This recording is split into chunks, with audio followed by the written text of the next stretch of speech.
All right. So, hello and welcome again. You're here to see Muscle Mommies and Bloody Revenge, a training in gender expectations in female horror filmmaking by Valeria Villegas Lindvall.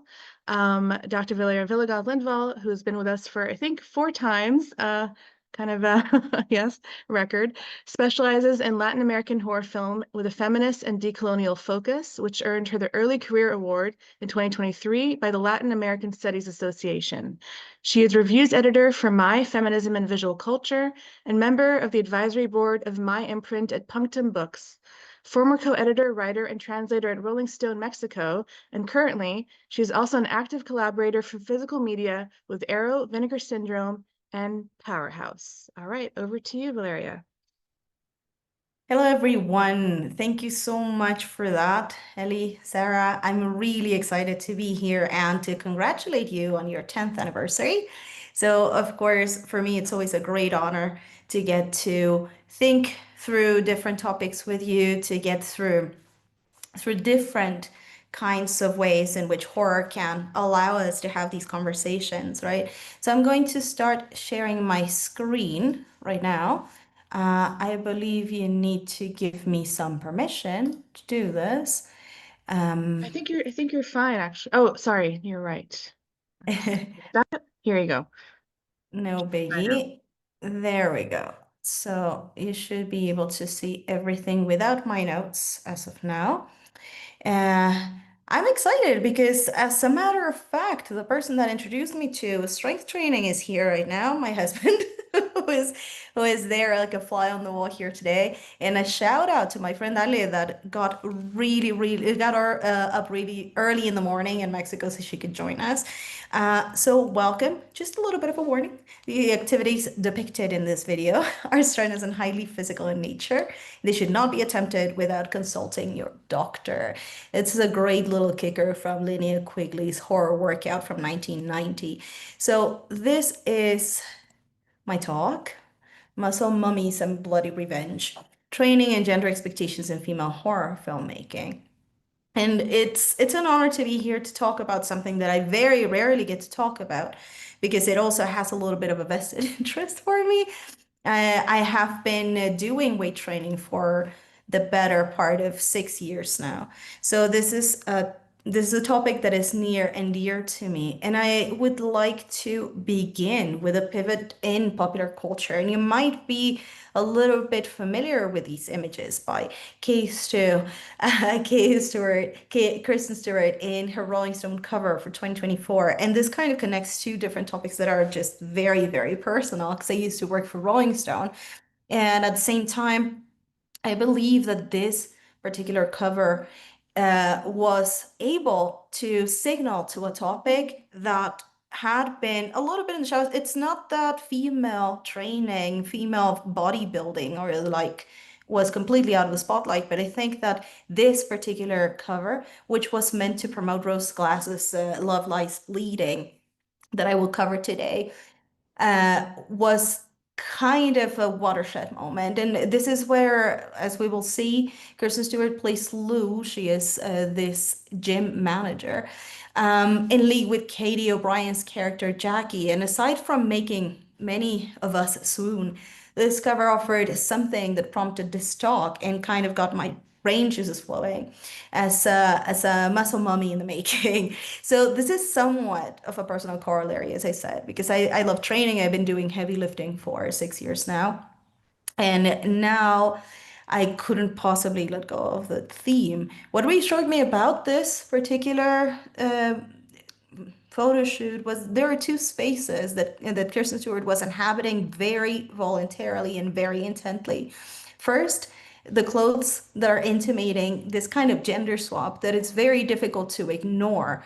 In this kind of very reductive understanding of what is girly and what is boyish, of course, we have this kind of training clothes situation going on that has her scantily clad, but not in the codes of having her in a swimsuit or a bikini.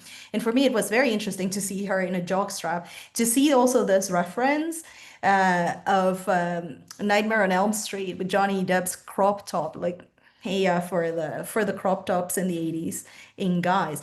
But the other space that I believe was also very interesting that she's inhabiting is the locker room.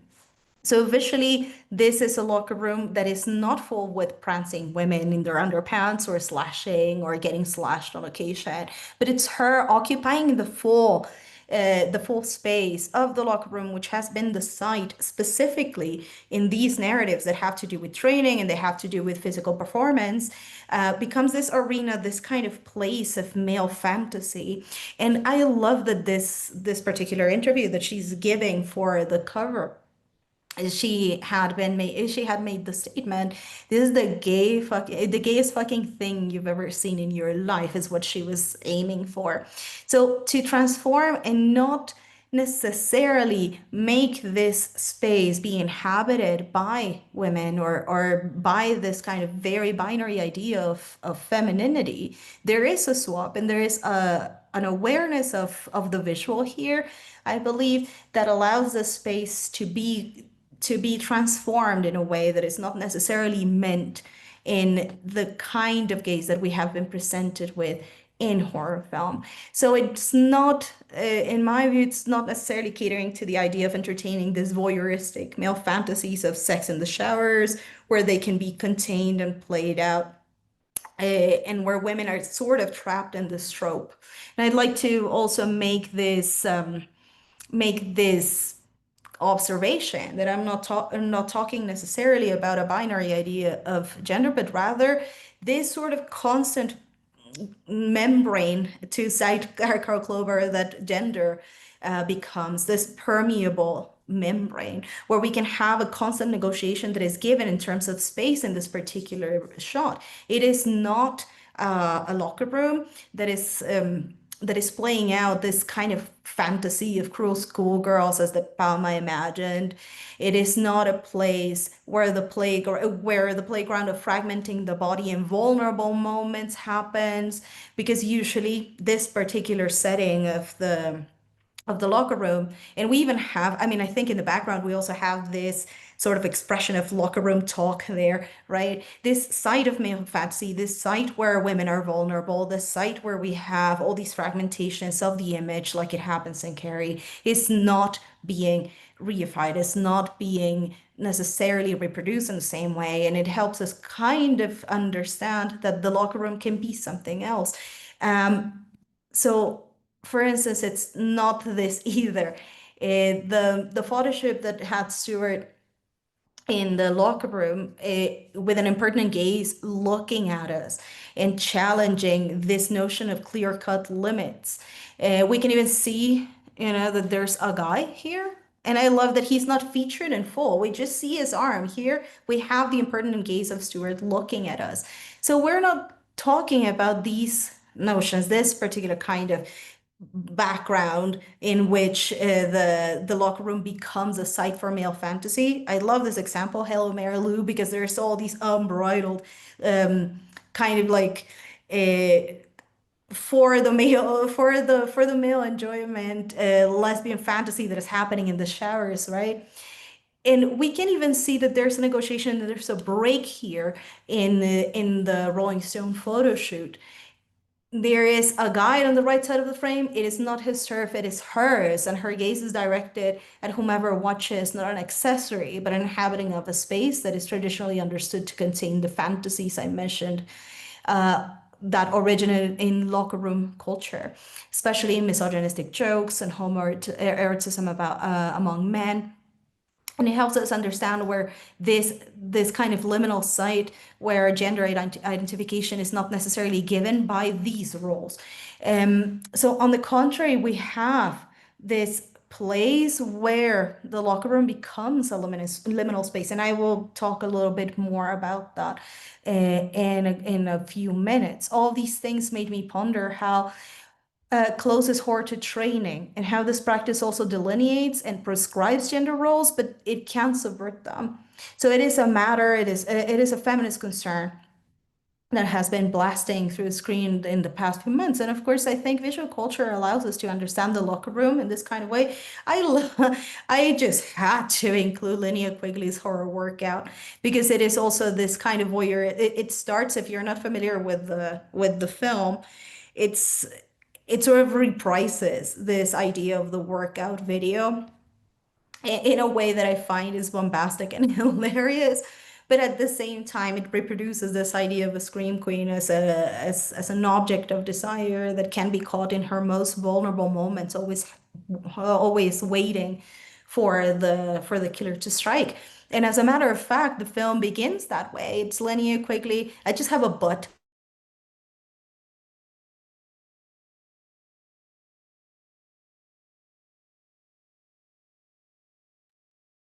Larry, can you hear us? Or can you hear me? I think you're stuck. Hmm. The fact that these women are performing their job. Valeria, Uh, sorry to interrupt. I think you might have kind of been stuck there for about 20 seconds. If you can go back 20 if I go seconds, back to, like a few sentences or something back with a oh but. yeah. I think you said you stuck with a but. Yes. I have this Linnea Quigley's butt in here, and as I said, the locker room scenery does allow for this point where we can see the training is usually prefaced by this idea of this of catching women in their most vulnerable moments, specifically when they're showering, and it's a recurring visual in horror film culture, in horror visual culture, sorry. And as I said, it sort of hops over and it bleeds over to other forms where the locker room is inhabited by men only insofar they can make misogynistic jokes and have homoerotic exchanges. But at the same time, where women, despite the fact that they are either training or performing their job as this Baywatch babe and trademark frame intimates, where the locker room becomes this place of vulnerability, of desire. And I think that this is subverted very neatly in the photo shoot that I wanted to anchor as the beginning of this, because it does have a specific relation with the way in which gender is negotiated in Rose Glass's Love Lies Bleeding, which is one of the central pieces that I will be discussing today. Nevertheless, I could be talking about gender, about gender, and I could be talking about locker room scenes and stuff like that all day, but we need to go a little bit further. Um, so, as a matter of fact, what underpins this talk is the fact that the body and its configurations are political, and that includes training, and it certainly includes body lifting, sorry, weightlifting, and it definitely includes aerobic exercise as an activity that has been coded in visual culture as being inherently feminine. And I draw big quotation marks around these because, of course, we're working right now with a very limiting, perhaps, notion of binarism between men and women. But these spaces and training allow us to see how permeable that membrane that has to do with gender and gender performance really is. And to me, it has been a matter of great, discussion and a lot of thought, not only academic but also in my practice as a body, well, not a bodybuilder, but as a weight lifter, that it doesn't escape me that concerns with the body and gender expectation, specifically occupying male coded spaces, has been popping up in a lot of places. And these are not necessarily narratives that have never been seen, but they have had an uptick as of late. Training narratives in visual culture have approached the acts of fitness by women altogether from different points of view, from the activity that will allow you to empower your personal, empower yourself before personal troubles and so on, like in Karen Kusama's Girl Fight from 2002. And, right now I'm directing my gaze at 21st century narratives. We go through the theatrics of the neglected art form of female wrestling and cultural stereotypes in television, peppered with 80s nostalgia. Perhaps one of my favorite shows of all time. Liz Fleihaeve and Coralie mentions Glow, that goes deep into the idea of not only gender performance on the ring, this bombastic codes of binary ideas of femininity and how they are negotiated and built by the women themselves, even if it is in the roles that they have been forced into inhabiting. I love this. I love this shot. At the same time, other heavily male-coded spaces in team sports, like it happens in the reversion of A League of Their Own, that is rather recent, allow us to understand also, team sports in a light that has to do with the ways in which gender and sexuality cannot be detached from bodily performance and from sports. So to me, it is quite revealing that these narratives have been having, I won't say a renaissance, but I will say that they have commanded way more awareness in the audience, and the public has been allowed to see a little bit deeper into the ways in which gender performance is carried through exercise, whether it's team sports or solo sports, or the construction even of a whole vernacular of wrestling, the languages of wrestling and spectacle involving women.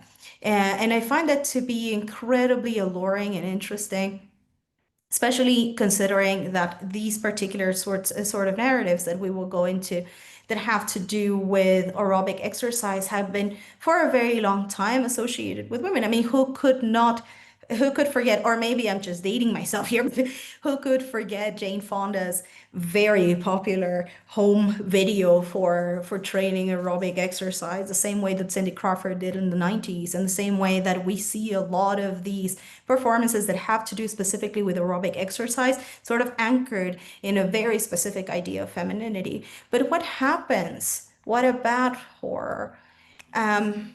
And specifically, of course, I cannot let go about the fact that when we talk about the body, we're also talking about the body in a context of living under capitalism, which I think lends itself really neatly to one of the sections that you guys had on Final Girls this year, right? Like this desperation about what happens when the body is forced into spaces, not only to cater to capitalism, but also to even lend training to these practices of continuous exploitation. So I'm thinking about horror, but also the ever so fun horrors of this body that is training living under capitalism. Um, and of course, I could not possibly leave this out of this conversation, because we're talking about an uptick about training women, training in different, into different kinds of contexts. But specifically, we're also talking about a media culture, and we're talking about contemporary practices that have to do with content creation that is inescapable. And of course, it would be remiss if I would not mention the hashtag muzzle mammy or muzzle mommy that has been circulating apropos practices that have to do with TikTok and the ways in which, yes, training has become a way more democratic practice, in the way that it has become way more available to people that were not necessarily interested in it, but also to people that can share their knowledge about how to train. However, that kind of comes with a catch.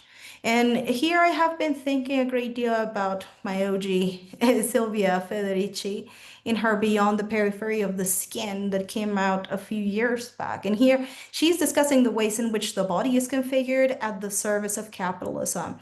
And as many have claimed, leisure and fitness are also instrumentalized as if they were production. So production or bust. You cannot do this only for yourself, but it has to do in this context, or is done in this context in which it produces a wealth of images, but also a wealth, practical wealth, financial wealth.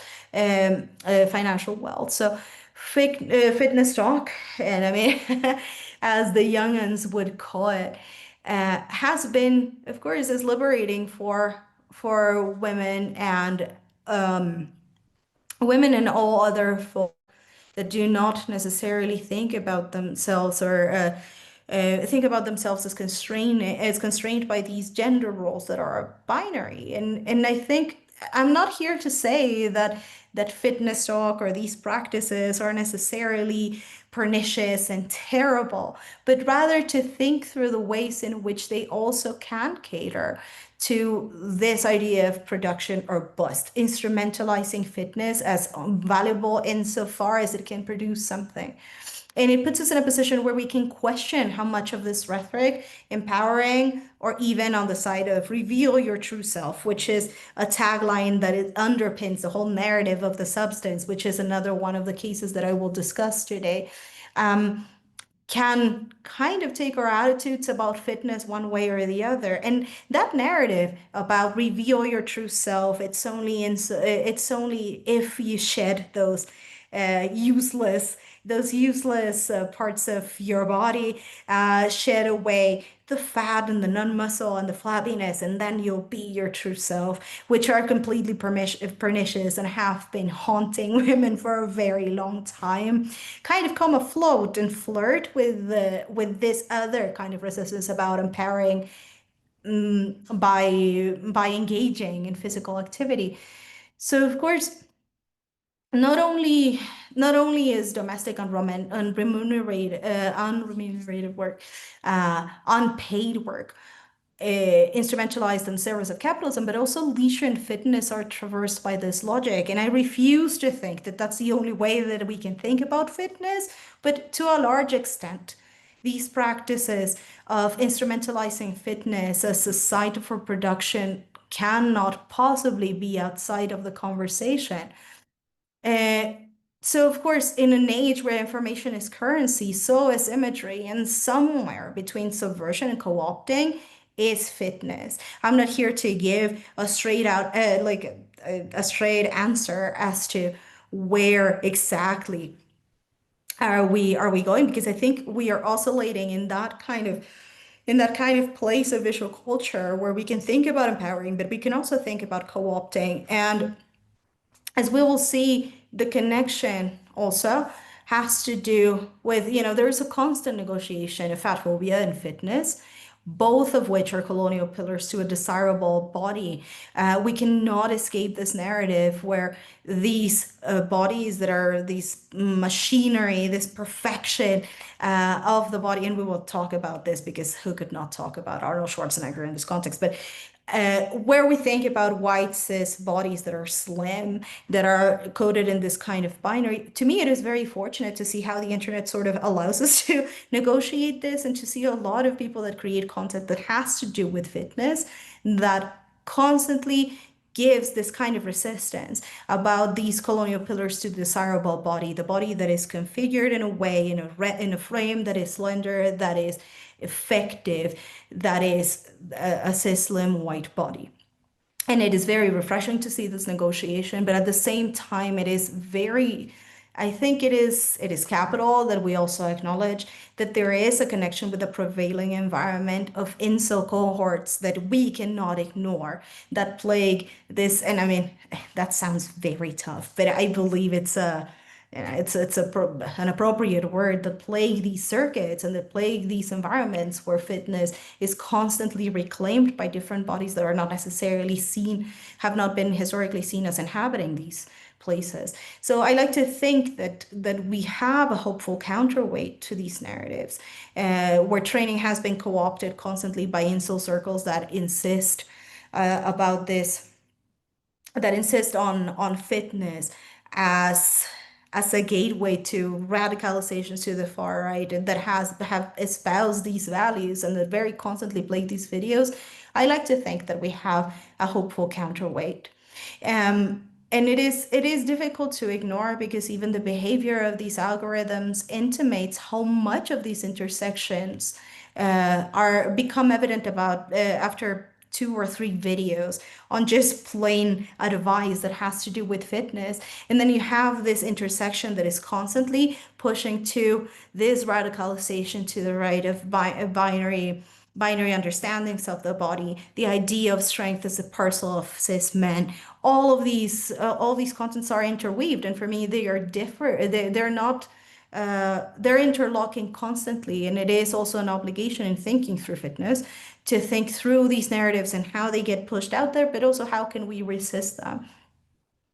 So film for me has also been has been setting its sights for either critique of the uses and abuses of the feminized body, sorry, or even mapping out its revenge, and hence also the title of this talk. Because I think about it in a way like, where can we attain this revenge? Sometimes it's very practical in the way that the narratives are laid out, and I'm thinking about Love Lies Bleeding, which we will talk about a little bit later.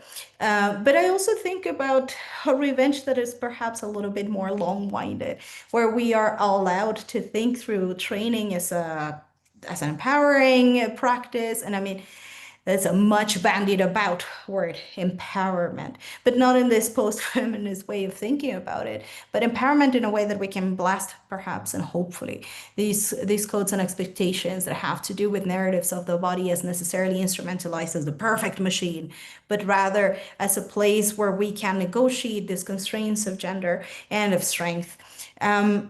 So let's hop right into it, because I'd like to start approaching the substance, which is perhaps one of the most celebrated horror films as of late, female-directed horror films as of late. And to me, it was very provocative and interesting, because also it was a centerpiece of the festival, and I can probably not think about aerobic exercise now without thinking about the horrors that this particular film puts forward. And it capitalizes on this narrative of the true you, that happens to be white, conventionally attractive, thin, and producing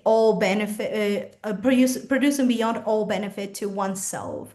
And it leads us to this next stop, the horrid experience of having a female body. I mean, thinking through normative cis conceptions of womanhood that are mobilized for enjoyment and for profit. So there is so much to be said about this film, and I could be talking about it. I mean, it was very difficult to concentrate everything in this talk, because I think about color and I think about the uses of space and even the uses of food in this film. But we'll just get down to fitness. But if you haven't seen the film, I would like to play the trailer for you.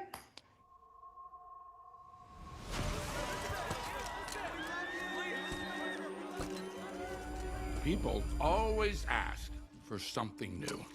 It's inevitable. At 50, well, it stops. Have you ever dreamt of a better version of yourself? Younger, more beautiful, more perfect.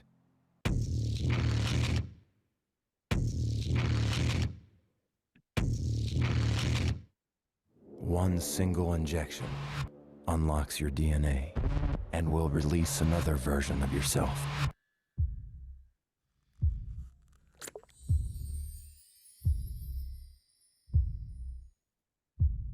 This is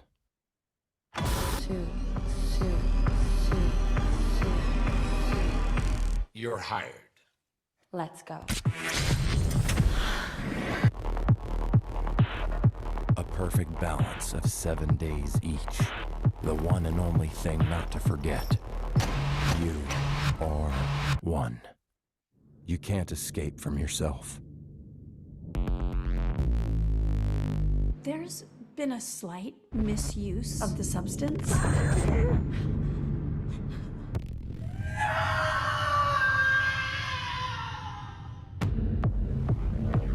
This balance is not working! Would you like to stop? Would you like to stop? Would you like to stop? Would you like to stop? I'm fine.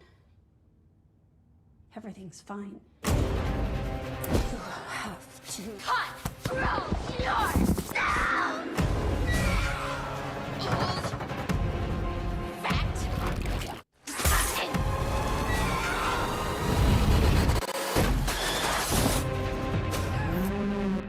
People are gonna love that.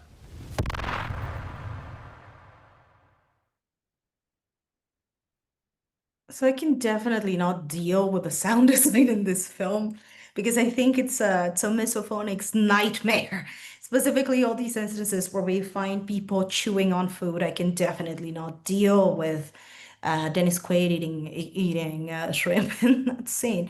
But this narrative of the old you replaced by the new you, but where the old you is inescapable, right? Where you need to shed this kind of skin that is not necessarily profitable for a space that is demanding youth, that is demanding slimness, and in the process, that is also alienating a bunch of other folks whose body's configuration has been taken to be unhealthy, synonymous with a lack of healthy, healthy habits, the idea that bodies that are not slim, which we know is not necessarily only given by physical exercise, by physical activity, but the way in which bodies are configured that is so inherently racist in these narratives.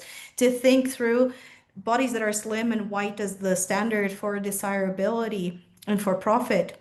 I mean, who wants to inhabit that place? Not me, but but definitely there is something incredibly interesting about the game that is also played in the film and the discomfort that women, for instance, aging invite, the horrors of aging. And for me, allowing aerobic exercise to be weaponized in favor of this patriarchal narrative of the old you versus the new you, of being substituted with such ease.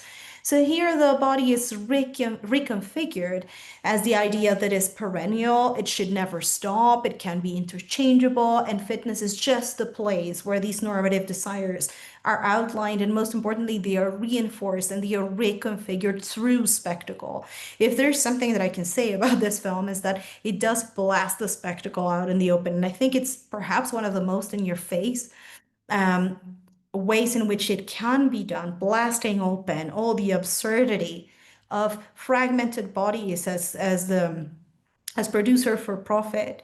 And we will talk about this kind of visual motifs in just a moment. So in a bizarre way, it is a spectacle of warfare, where the body is to be slender, it's to be white, the normalcy in which all other bodies are othered, which reminds me a great deal of these explorations of authors like Sabrina Strang's Fearing the Black Body, which tackles the ways in which associations of slenderness and health and or beauty are in fact steeped in racial hierarchization, where particularly the Black body is expelled from those realms of possibility, validating and endorsing the continuation of racist oppression in the administration of health specifically. For instance, we think about the administration of health as a privilege that is afforded to certain bodies, where others are othered and are continued, are forced into these places where hierarchy is reinforced and upkept.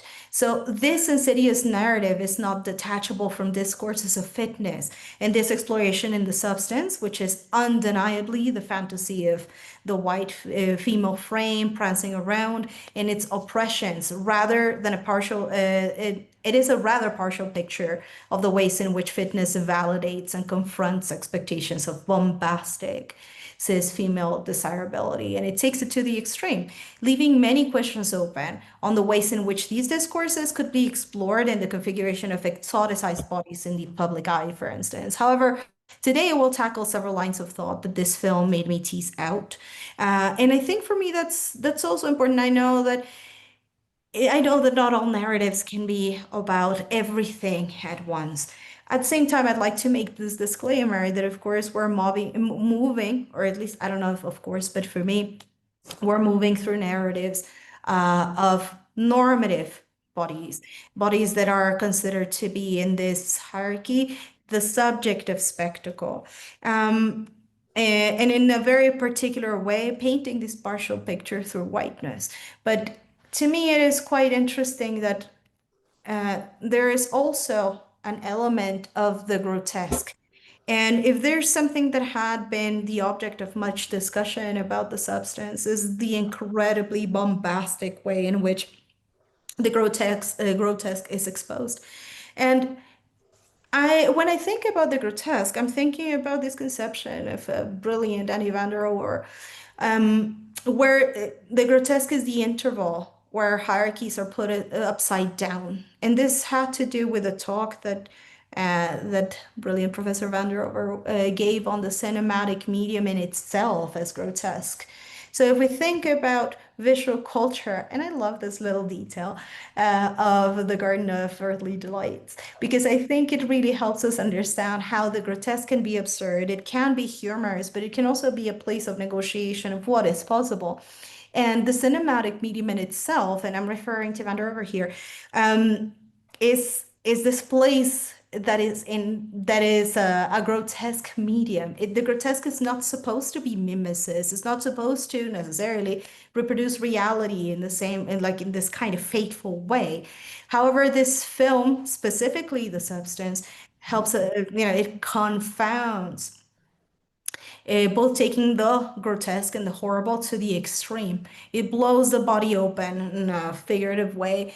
Where does our grossing out belong? And this is a game that I find fascinating about the film, because we can have, this gross out. We're completely grossed out by Dennis Quaid. I'm grossed out as hell by Dennis Quaid in this film. Sorry, Dennis Quaid. Nothing against you guys. But is it there, or is it in the culture of spectacle, or is it in these bodies that are impossible to recognize as human frames anymore? Is it in the culture of spectacle, where training is like making a dish for consumption in the result of these practices? Where do we set our sights on the grotesque and our grossing out? And I think we have a smorgasbord to be grossed out by in this particular film. But these realities of exploitation and losing oneself are so blown out of proportion that the grotesque is sort of blown out in the open as intentionally distorting, shockingly funny. And the film makes this kind of game and interaction, this kind of game constant, right? This kind of negotiation where we have the funny and the dark joke about being this commodity, this luxury good for consumption, and how much of it is also, it's a cruel joke that is blown out of proportion.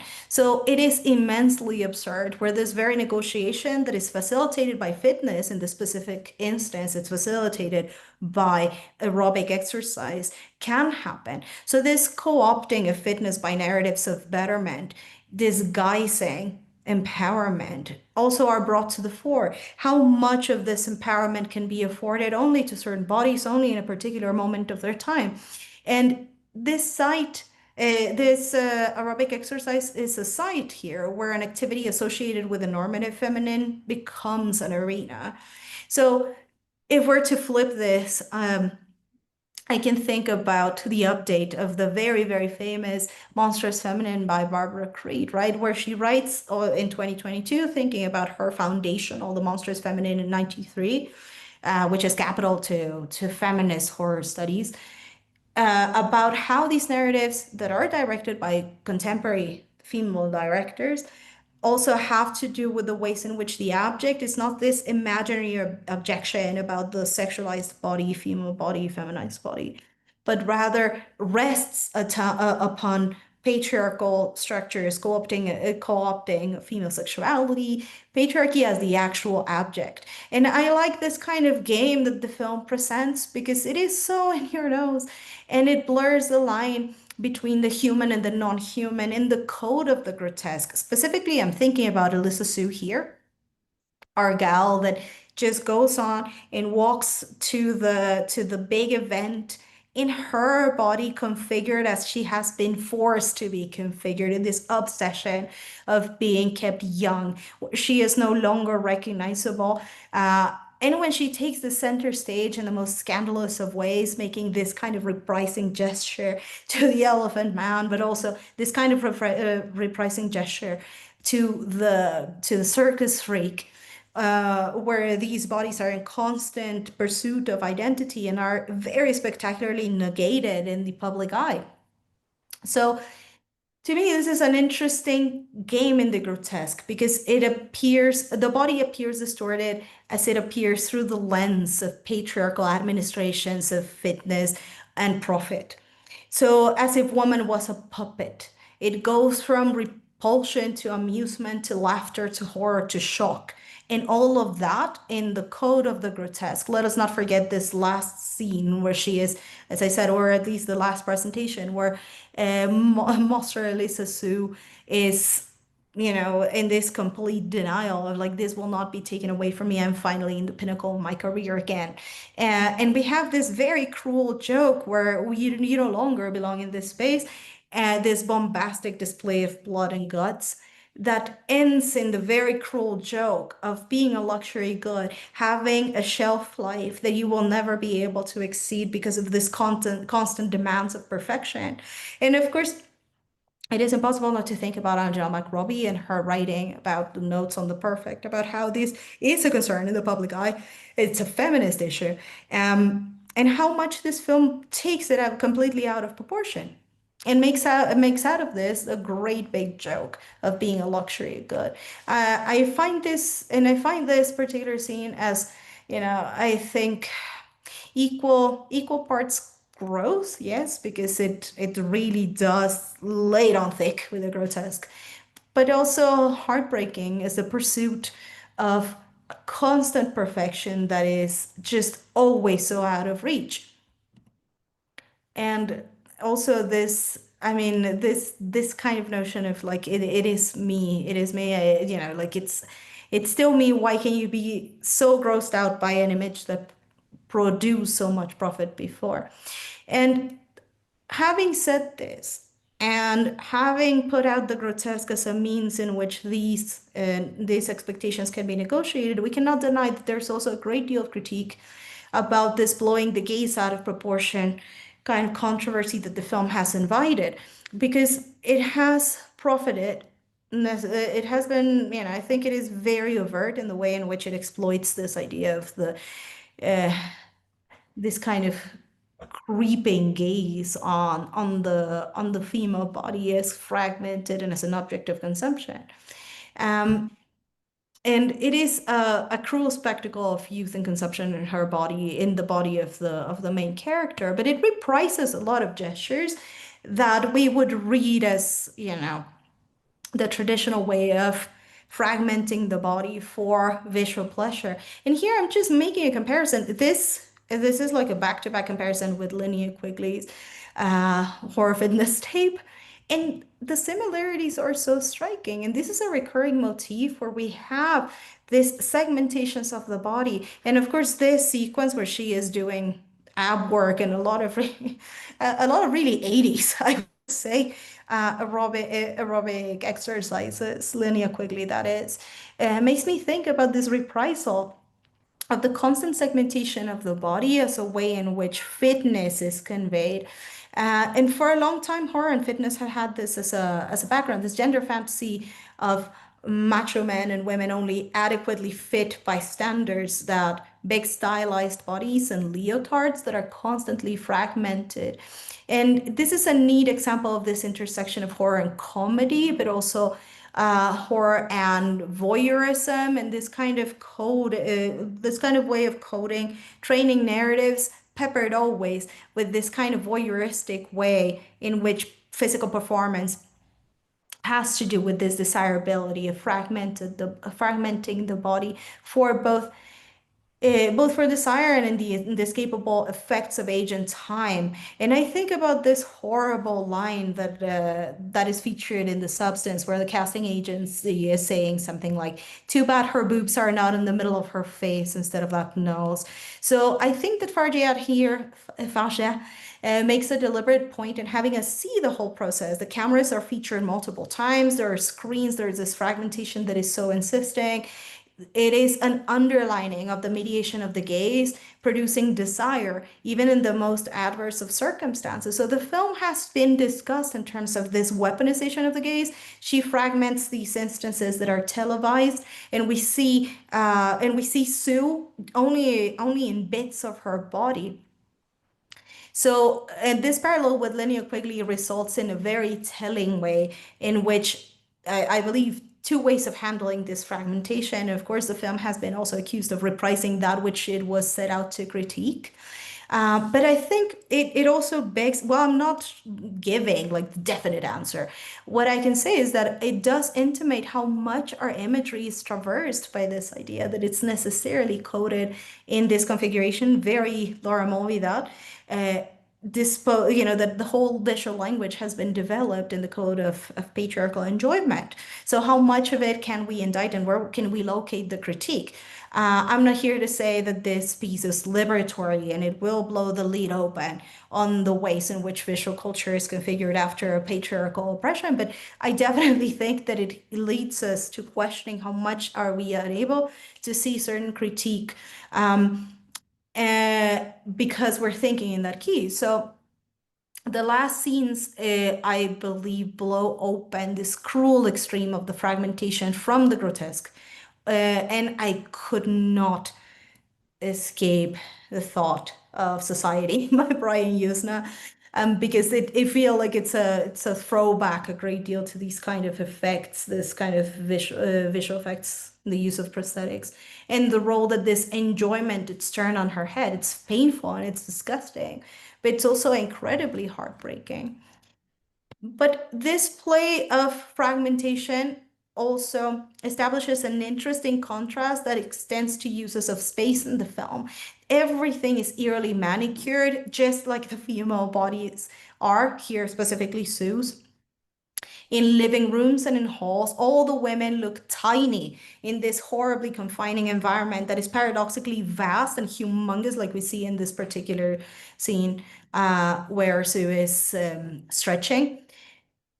And it's paradoxically vast, but it affords nowhere to run. They cannot escape this configuration where their bodies are producing value. Well, the split body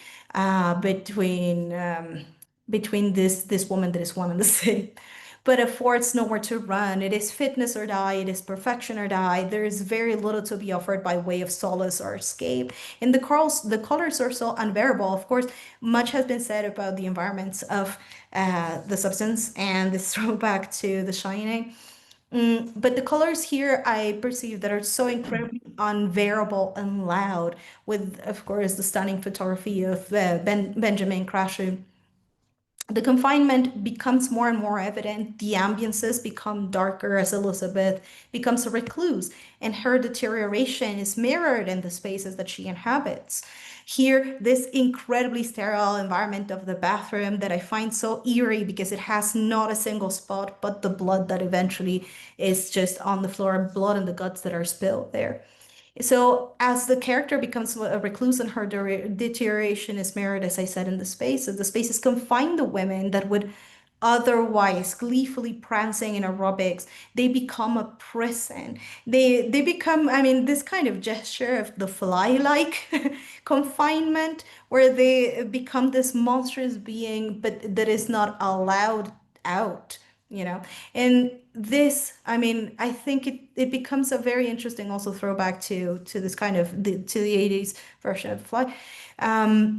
To think through the ways in which the body is confined, paradoxically confined in humongous spaces, and the huge environment of the apartment in which Sue is also having this transformation constantly between between the two bodies, reprises this kind of confinement. And I think this is also a great shot where we have this kind of outside looking in and inside looking out situation going on. I would be remiss if I said that Film and Furniture had not made a fantastic rundown on these influences of design, specifically in the spaces of the film. But I think that there is an interesting management of these huge environments that are paradoxically confining the characters. Another aspect that has been much discussed about the film comes by way of the brilliant Alexandra Heller-Nicholas about specifically the discussion about ageism, the body of Demi Moore that is featured in more open shots. And to me, it's very interesting that usually this fragmentation happens with the younger version of the character, and where where Demi Moore is featured, we have these open spaces. Her body is displayed in full. It seems like it's suggesting also that it would not be worth fragmenting anymore because it doesn't afford the same amount of pleasure that the character has suggested to have been affording decades before. And I will play this little bit because I find it to be one of the most humanizing parts of the character, the development in the film, but also because it so neatly summarizes the way in which ageism is a central piece of the film. So just by way of context, if you haven't watched the film, I'm trying to spoil it to not to spoil it to the best of my ability. But this particular scene happens, and I love that it's happening in this kind of displaying the face as the central feature of this desperation. We don't have a wider shot, we have a medium shot, and all these noise that is happening around her, where we are led into the cruel joke of women also going through this very capitalist practice of programmed obsolescence. She is being replaced by a younger self. And of course, the world is not aware that it's the same person, but by all intents and purposes, she is completely superseded by her successor. So this the sin of aging, and in the context of fitness, here pictured one of the last bits in which we see the actual Elizabeth Sparkle doing her show when she turns 50, and when this cruel reality of programmed obsolescence, where the body becomes a commodity, where the body is a good, where the fit body specifically is a commodity, there is programmed obsolescence. And I cannot see a neater way in which to think about the capitalist coding of the body in this context. So Alexandra Heller Nicholas writes a brilliant piece that has to do with this, where she reflects on the ways in which turning 50 makes you become invisible as a woman. And this is a quote from her writing. She recounts for Film International the way in which specifically, this character is hyper visible in her invisibility. The rehearsed joy of aerobics here, I'm thinking through this kind of rehearsed joy that we can see here allows for this documentary, as Alex characterizes this film, to let the circus of aging and obsolescence take place before our eyes, to see how these women are replaced. So joy is only allowed to the female body as long as it can produce profit and in the illusion of eternal youth. Here, male bodies are allowed to engage in gorging on food, like this horrible scene that we saw in the trailer where Dennis Quaid is eating shrimp and is just so incredibly overtly saying like, oh, well, now you're past your prime. They're allowed this gorging, they're allowed inactivity, they're allowed leisure, hedonism, while women experiment, as Heller Nicholas writes, the betrayal of their own bodies. And I really like this quote by her, taken to its astonishingly eye-watering visceral extremes. The story, as Fargeat tells it, might be deliberately outlandish, but as far as emotional fidelity is concerned, the substance is a documentary.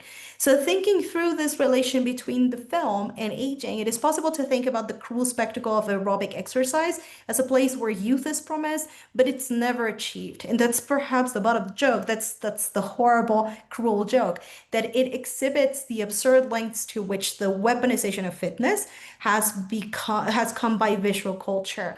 And this is where everything in the where the grotesque allows us to see this space of critical, bombastic, blowing the lid open on aging, on programmed obsolescence, on aerobic exercise as a site for visual pleasure. But I would like to, this perhaps this hopeful note. But then we have another narrative that came out the same year, Love Lies Bleeding. And it would be impossible to think about weight training, or not impossible, but I think that in visual culture, one of the main ways in which we can anchor the evolution of fitness when it comes to weightlifting in the public eye has got to come from this. So I will be playing a clip that has also become a little bit of a meme in the weightlifting community. And I think it will make more than one person giggle.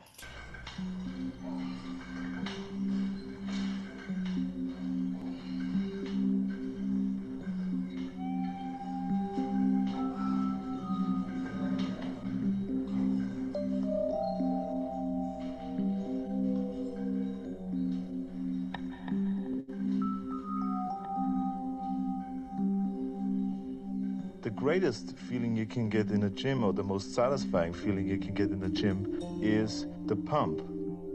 Let's say you train your biceps. Blood is rushing into your muscles, and that's what we call the pump. Your muscles get a really tight feeling, like your skin is going to explode any minute. You know, it's really tight. It's like somebody blowing air into your muscle. It just blows up, and it feels different. It feels fantastic.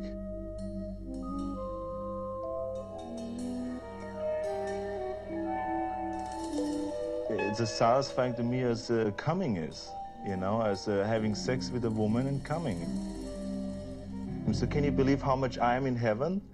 I'm like getting the feeling of coming in the gym. I'm getting the feeling of coming at home. I'm getting the feeling of coming backstage when I pump up, when I pose out in front of 5,000 people. I get the same. Oh, no, sorry. It changed the slide for some reason. I think my technology was failing us. But I mean, at least you got the best bit of the I'm coming at the gym and I'm coming at home. And I think this clip is this clip is just fantastic, and it is a meme in the weightlifting community. And I love how it has like this very ominous music, like this kind of ominous uh part where he is doing the pump, and the experience sounds downright horrific, right? You feel like your skin is going to explode. And this clip is from the very famous Pumping Iron from 1977, and a moment that became a meme in the weightlifting community. I find this clip equal parts funny and gross in a certain way, where Arnold Schwarzenegger is describing what it feels to pump, what it feels to train. It is comparable to sex, the pleasure of training, of seeing the body as a perfect machine, this kind of capitalist wet dream of producing over and over and over, and thinking about the body as mechanic. It's very Federici, that. This kind of perfect machine that can be also this kind of physical activity that in his telling can be comparable to sex. Nevertheless, and even though Pumping Iron is a cult classic, there is a less known there's a less known sequel, perhaps. I don't know if it's lesser. I mean, I think that a lot of the praise and a lot of the focus has gone to Pumping Iron, but we also have Pumping Iron 2, The Women from 1985. And the film proposes a similar exhibition of the body that follows bodybuilders like Bev Francis, Rachel McLish, and Carla Dunlap. And in that frame, these women are accosted. I mean, they're interviewed with insinuations that remind us of the substance. This kind of programmed obsolescence comes through when they are asked whether they feel to be at the top of their game. How does it feel to be at the top of your game among younger girls? And they're constantly also referred to as girls, not as women, which I find not only to be a sign of the times, but also a sign of this kind of infantilization, even though these are professional athletes. However, it is fascinating that even though this follows this logic and they are constantly asked, how does it feel to be at the top of your game right now, if there are younger women contending with you? And I find that, I mean, if you're preparing for a competition, I would find that incredibly jarring to be asked at the same time. And I love this fact. There is a fascinating. Gretel, Sorry, I think there's someone that has their yeah, mic. Gretel, can you switch off your mic? Thank you so Gretel. much. So it is fascinating that one of the contestants also proves this kind of counterpoint to her husband. He is also this muscular guy that she's training with, but is in fact a stripper. So in that capacity, and being a documentary, the film very involuntarily flips the script on the types of spectacle that men and women are supposed to inhabit. She is doing this grueling training performance for this competition, and it is the pathway to the competition that is chronicled in this documentary. But also we have this sequence where a female bodybuilder is inhabiting the gym as a heavily macho space, with the husband inhabiting the dance floor for visual pleasure of women that clap while they're sticking bells on his thong. And there it is. Like that's the best quality that I could get of the clip of the clip. It gives us very good ground on how this fragmentation of the body is done, is still reprised in the film, You know, they're pictured at the gym. I really don't know what the purpose was of picturing them in the showers talking, but there you go. And it reprises this kind of logic, right? We see these fit bodies that are nonetheless incredibly slim by the standards of today when it comes to fitness and trained female bodies. But first, we have this counterpoint, right, of the spectacle of the pump in women and the spectacle of this man that is dancing. And I love that she says something. I mean, this narrative is kind of flipped on its head in a very interesting way, because right about here, she's waiting for him in the backstage, and she says something like, you know, don't worry, you don't have to, you know, like the idea is I will take you out of this life, which is a very recurrent trope in visual culture, right? These women that work in these circuits and are given this kind of thing by men saying, I will take you out of this life, baby. And I really like how this is flipped in the film. It's perhaps it could be read as a minor detail, but I think it gives us a very neat backdrop to see how this is negotiated constantly, the fragmentation of the body and a reversal of roles. It gives us good ground to think on how these strategies are reprised and delineating the participation in weightlifting and bodybuilding, a little bit reminiscent of the substance. As I said, I really don't know what the purpose of having a shower sequence there was, but there we go. Which leads us to Love Lies Bleeding. And I think that it affords something very interesting here, an explicit statement on the body, the buddy film here, put in another context and sort of put like upside down. Because if we think about buddy films where outlaws are constantly kind of will they, won't they, this kind of homoerotic entanglement usually among men makes this film makes an explicit statement on these tensions, takes them forward boldly, where the outlaw film is actually you know, like a lesbian entanglement. And I could say a lot about the depictions of pleasure, queer pleasure, lesbian pleasure in this particular film, but we will have to go specifically through the, you know, the end point where it has to do with fitness.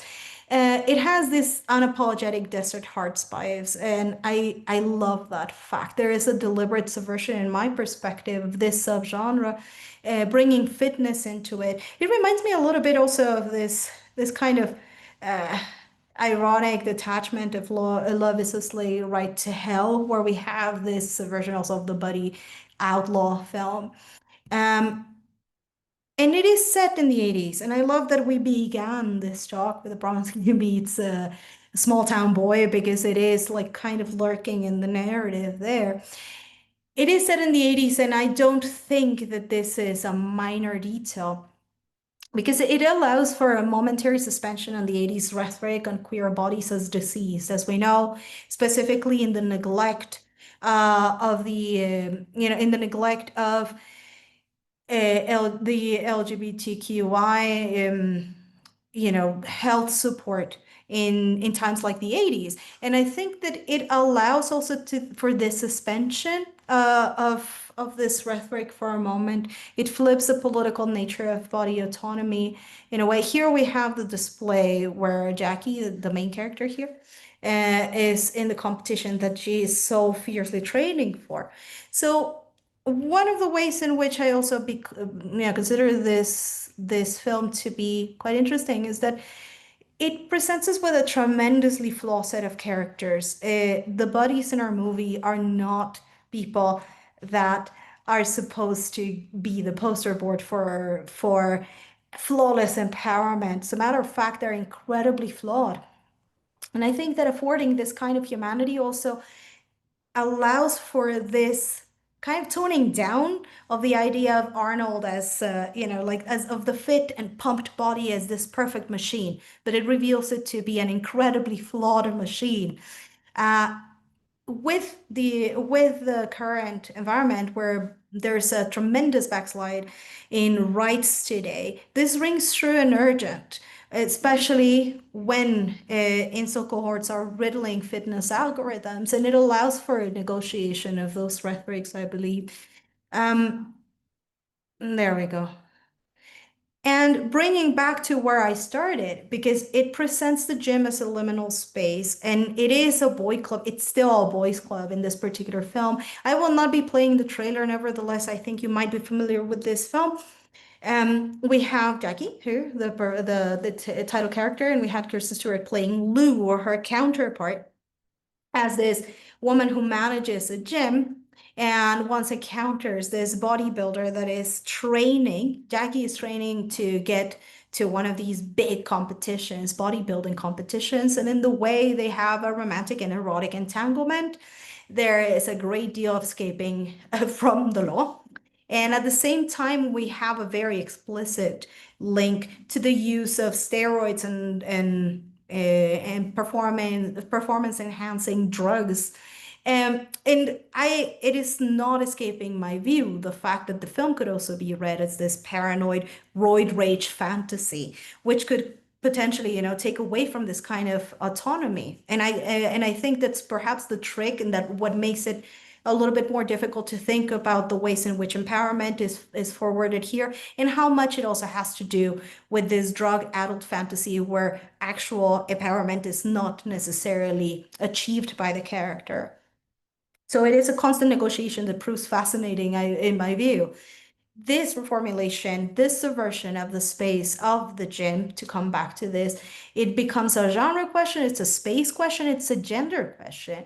Because instead of feminizing this default male spaces, and of course, big quotation marks there, because it is a space, not necessarily, it's a space that is inhabited by performances of gender. Nevertheless, the space that is not pictured here is also full of these signs of no pain, no gain. This sort of rhetoric is inhabiting this space, and at the same time, the film, I believe, instead of feminizing this default male space with big quotation marks, as I said, the gym is transformed once Lou sees Jackie here. There, she is like the shot is not lingering on particular body parts. Rather, it's just a medium shot of this fetching woman, like there. The gym becomes a space of romance. It fulfills the untold fantasy here of homoeroticism happening there. And a full-blown toxic romance is born. The jacked body is not glorified. Weightlifting is surrounded by these incel-bordering messages as the rhetoric of no pain or no gain circulates. And as a matter of fact, Jackie, the character here, is deeply unlikable in many parts of the film. At her worst, and she is fueled by roid rage and selfishness for a big part of the film. And I'm still a bit sour about the fact that it's the first time that they have breakfast together. She demands, like, oh well, she's not demanding, but she tells Lou something like, oh, you might want to use egg whites the next time. And I'm like, like, stop demanding shit. You just live together, man. So it felt a little bit like it set the tone of the character as a deeply flawed character that has huge abandonment issues. And it is in this space that the negotiation of expectations on gendered bodies happens. But the cutthroat possibilities of bodybuilding do not spare women. This is not codified as an activity that, oh well, let's girlify this in a binary kind of sense of the word, but rather it is presented as a space of possibility. And even then, the jacked body is able to enable its revenge, flipping the script on fantasies of the muscle mommy. And this, I love this kind of Lou Ferrigno kind of shot where she is bursting out of her outfit. And this fantasy that is ostensibly facilitated by her roid rage and all this hallucination that the steroids are suggested to be enabling, where we have this kind of big dominant figure that is very often pictured as a male fantasy of domination that is only reserved to intimacy but not to the public space, and blows it open in order to enact her revenge on Lou's father. And this reminds me a little bit of a film that came out a very long time ago, Åsa Sandén's Dildo Man from 2009, and it is a short film where men are portrayed as an actual dildo. This man is portrayed as an actual dildo to this humongous woman. So it builds on this fantasy of the Gulliver woman. And I mean, here's an extreme where, like sexual pleasure is afforded by men, very much like they used, like in denouncing the way in which feminized bodies and female bodies are used for pleasure as discardable objects. And here we kind of have a reprisal of that in a much more family friendly way, perhaps. It builds on this fantasy from the Gulliver woman, and it is teased out because the film at some point portrays the characters playing an animated version of Gulliver's Tales.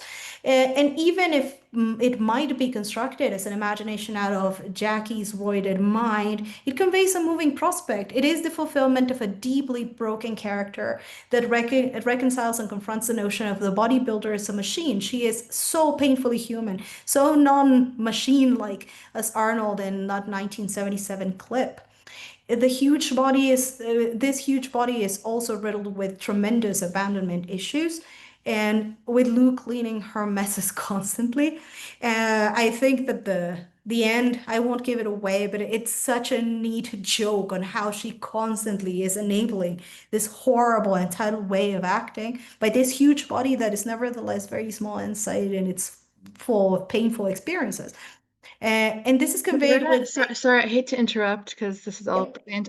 We have about 10 minutes left just to. Yes, so I will just wrap it up and then we can go to the. Okay, great. Q&A. Thank you so much. I just got so carried away by this. This kind of, just to round it up, to think through this kind of body that is negated in its quality as a jacked up, perfect machine, and it's painfully human. And I would like to just wrap up with this frame because it's perhaps one of the only sites of actual pleasure and fulfillment and joy that we have. And Jackie is imagining herself as this huge woman with Lou running behind her and they're prancing. And I believe it to be a way in which we can also think about revenge. There is a moment of unfettered joy among all the shit where all the roided paranoia and violence in the relationship is suspended, as well as outside of it, just stays outside of it. And we have a runaway and a fixer and freedom in the middle of it all. And revenge can come in many forms, granted, and this is a very good start. So thank you so very much for sticking with me in all these thoughts and unfolding fitness narratives. So I will leave it there in case there are any questions or comments. And thank you so much for listening. This was a joy. Exactly. Yeah. Thank you so much. As always, this was incredibly rich and wonderful. So I think we all really enjoyed that. As Valeria just said, if you have questions, please put it in the chat or turn your video on, raise your hand, and yeah, you can just switch on and ask yourselves. I can maybe start things off. I mean, yeah, again, there's just so much here. It's incredible. I loved, you talking about the beginning of the 80s and this kind of boom, right? It was kind of this exercise boom and aerobics and things like that, and now, and how it's depicted now. Also, I mean, this film is set in the 80s, but still, I mean, do you see what are the main differences for you between like this beginning of kind of this awareness of this pop culture exercise, trend and now? I think that, I mean, for me, the main difference and perhaps one of the most hopeful possibilities of thinking about the body in Rose Glass, specifically film, is that I want it to be, such a clear portrayal of specifically the jacked body. It's also a deeply flawed, deeply human body. Whereas the rhetoric in the other films, I think, was necessarily about the effectiveness and about the way in which the body can be this perfect machine that feels so much like a throwback of like this this separation between mind and body, this philosophical question from a long time ago. So I think that in a way, what I find to be hopeful, but also not without its misses, is the recognizing that this body is also, deeply flawed and constrained by expectation, and not necessarily this kind of machine. Mhm. Yeah, yeah. I guess it's kind of another comparison question based on everything you gave us. Because I guess there is both of these films have different types of, bodies and exercise. With the substance, it's about aerobics and kind of like maintaining a certain size, a certain physique. And I believe like with weightlifting and bodybuilding, it's more expansive. Like there's more like kind of in a way bulking at traditional ideas of what a woman should look like. Um, and I'm wondering if there's more to say about that, like, and also in how these films depict that and critique it. Um, yeah. Yeah, I mean, I think that it's a great point of comparison. And one of the reasons why I also wanted to juxtapose these two is that we have a rhetoric of slenderness as desirability, and we have this other part where being jacked is not necessarily at the service of these rhetorics of women that are perceived to be frail and necessarily desirable because they cannot physically overpower anyone. And I think that that's perhaps a very, partial way of looking at empowerment. But it also, I think it displays two different things. We have the incredibly objectified body in its slender form, but also the ways in which violence has proved not to be the monopoly of men. So I think that violence there is portrayed in two different ways. And in that particular way, sort of occupying space contra slimming down oneself and narrowing down oneself to a version that is more digestible. And I definitely see the ways in which revenge is played as a cruel joke on female bodies in the first one, and then revenge is also this place where female bodybuilders are taking up to occupy all the space, to for better or worse. Interesting. I have a question. Um, I loved every bit of this talk, by the way. I really appreciated the anti-capitalist and anti-colonialist critique. It's something I hadn't heard in conjunction with this particular discussion of, of this kind of female body modification culture in terms of weightlifting and so on. Um, I was wondering if in your research, if you've encountered any examples of women of color, sorry, who are subverting this paradigm in some way. Yeah, I mean, as a matter of fact, since um, this is a very new topic for me, so I'm just like teasing it out at the moment. And I think it's revealing that it's been harder to find examples of that. And I can certainly find them in online culture, especially with the expansion of content creation when it has to do with fitness, specifically by people, by racialized peoples, by people of color, and by non-binary folks that are making fitness content. And I think that the wealth of information there is more on the online side of things that is way more updated than film depiction. But I can definitely see it as a part of this algorithm that's constantly countered by the boys' club of fascist persuasions. But it's definitely out there. I think that what needs to be done, and the next step for me, is to not systematize but collect that information. But definitely I can see this as maybe not as academic knowledge as of yet, but definitely as a reality that inhabits online spaces. Yeah, I follow a few accounts. Obviously, this is outside of the realm of cinema, but I do follow some accounts of like trans people who are involved in bodybuilding and weightlifting culture. And I find this content very fascinating. And also, yeah, for me as a non-binary person, I really enjoy these subversions. So maybe definitely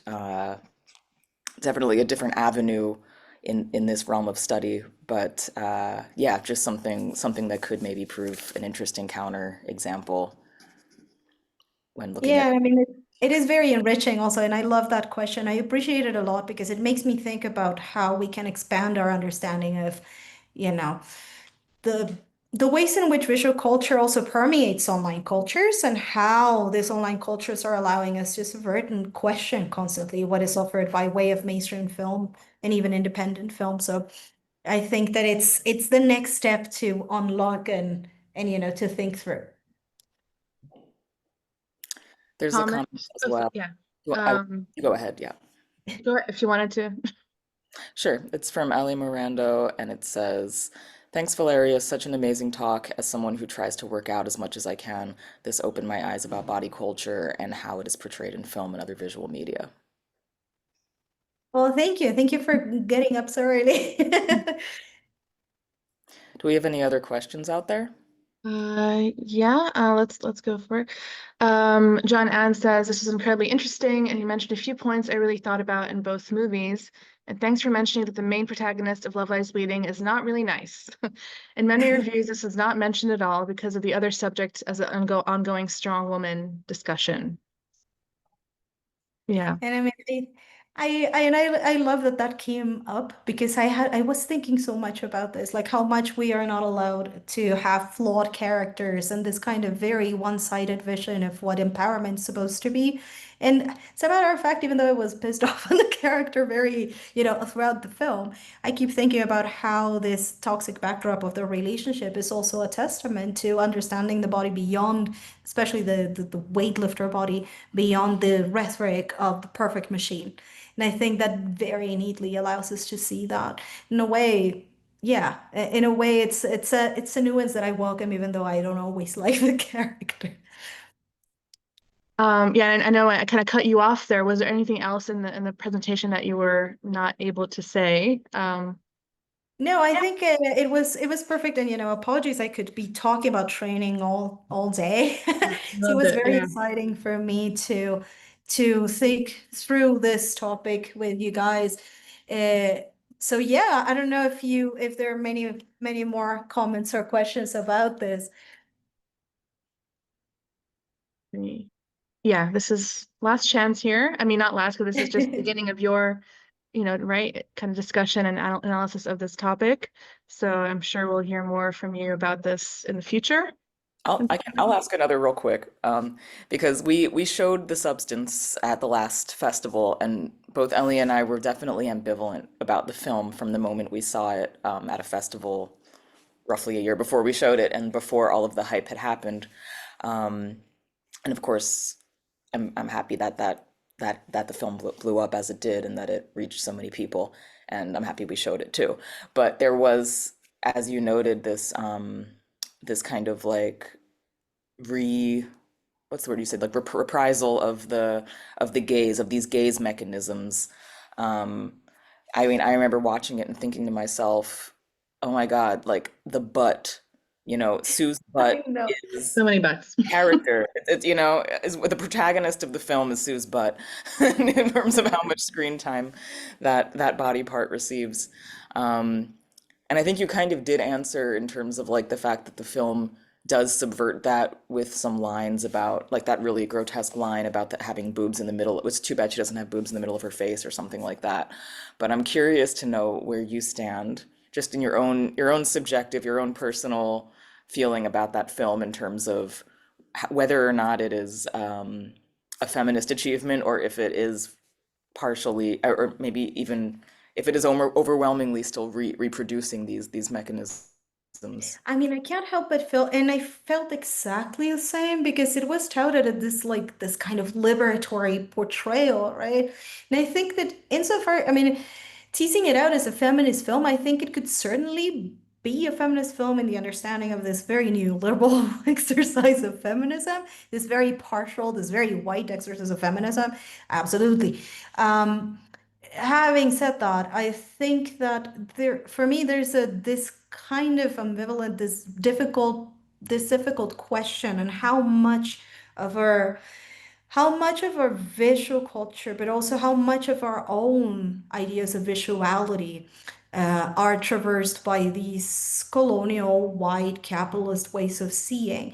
And a question that I kind of constantly came to mind when I was preparing this presentation was, is this film really reenacting and reinforcing these patterns, or is it so that we cannot think about visuality this without, this kind of patriarchal visual pleasure? Like, is it? And I mean, I do believe that there's a way in which we can think through the coloniality of the gaze and the patriarchal ways in which the gaze is traversed. And I like to think that there is another realm of possibility where visuality can be subverted, but I definitely don't think the film necessarily does this. I think that there are some hopeful ways in which this kind of play between the segmentation of the body and this kind of wide shots where women are entrapped in huge spaces, very paradoxically, can begin to answer that, to establish that dialogue. But I think for the most part, there is such a reinforcement that it's so difficult to make an argument for it as actually blowing this lid open and doing something completely different. Because I think it does play to it, but in doing it so out of proportion, it does risk sort of reinforcing these strategies. So I think that while there's this kind of glimmer of hope of this dialogue, I'm not entirely sure it's completely there. Maybe in some sense it needed to play to that in order to reach the eyes of the people who would otherwise not look at it if it didn't have this visual Yeah, feature. and I think So it's a there's also very, there's ambivalence no, there. absolutely. I think that there's an interesting dialogue going on, and I think it presents like these very recognizable strategies to then confront them with this other game of spaces, with this other game uh, of bigger shots, with this shots of the aging body as well. So I think that it does. I mean, while it's not necessarily maybe the definite answer to it, I think it starts doing it in a very neat way. And I think that Love Lies Bleeding also presents a similar kind of ambivalent way of looking at, is this really empowerment? Is this just some roid rage passage, right? So I think that that's what makes these two cases also so fascinating, that they're so difficult. They resist this facile kind of interpretation as feminist texts, but rather allow us to see how there are so very many permutations of what we could consider to be liberatory and what could be possibly reinforcing all of these constraining rules about training and about the body. I think that's a great way to end today. Thank you so much again, Valeria. That was just, yeah, wonderful. Yeah, loved it. Sorry, go ahead. That's all. Just voicing my enthusiasm and appreciation. And also great to have you back too, because yeah, it's nice that you're kind of a resident of our tradition of talks, and we're happy that we keep seeing your research, and yeah, wonderful. Yeah. And thank you so much. Thank you so much for having me. It's been an honor and a pleasure to accompany you in this 10th anniversary. And may many, many, many more come. It's always for me also a lucky charm, as we were saying, for my research. It's always so enriching to present it here because it always brings better things down the line. So I'm very excited to share this with you. Thank you so much for having me, and I hope that the Brain Bench continues to be as awesome as it has been so far. It was a pleasure to kickstart it today. Thank you. Yeah, and next up at 4, it is Horrors of Your Own Making, Queering the Creator, Audience Boundaries, and Horror Talk and Workshop. That's coming right up if you want to stay with us today. And that's all for now. All right, thank you again. Bye, everyone. Thank you. Thanks for being here. Bye-bye. Thank